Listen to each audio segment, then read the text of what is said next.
carburant. Alors, on roule avec quelle essence à Gaza, Lucas ?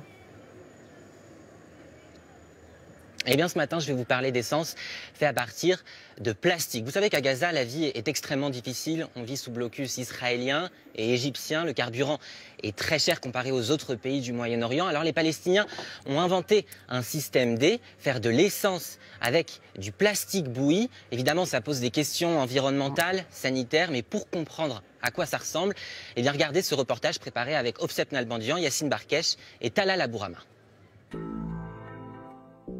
Cachées dans les ruelles ou les terrains vagues, elles poussent comme des champignons un peu partout dans la bande de Gaza. Des raffineries artisanales comme celle d'Abdallah, ici, on fabrique de l'essence avec du plastique.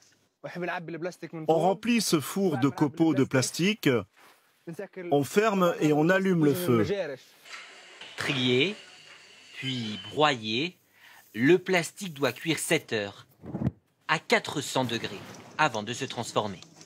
La combustion crée un gaz qui va passer par ce tuyau. Ça passe par cette cuve de refroidissement et on obtient de l'essence. Un carburant bas de gamme et à prix cassé.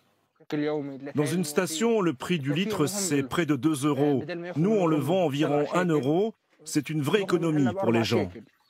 Officiellement, ce carburant est interdit à Gaza. Mais les autorités ferment les yeux.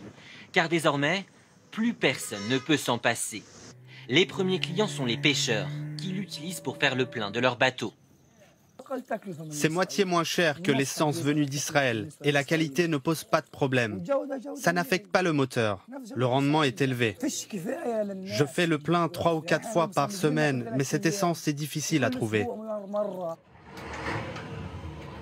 Ultra populaire, l'essence made in Gaza est aussi beaucoup plus nocif.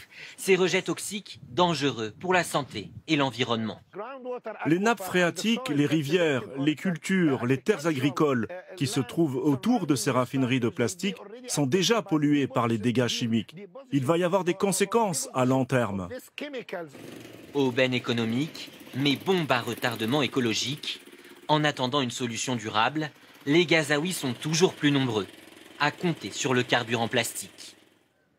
Lucas, on ne sait pas si on doit se réjouir ou pas de ce nouveau type d'essence, mais il y a quand même des initiatives 100% écolo à Gaza.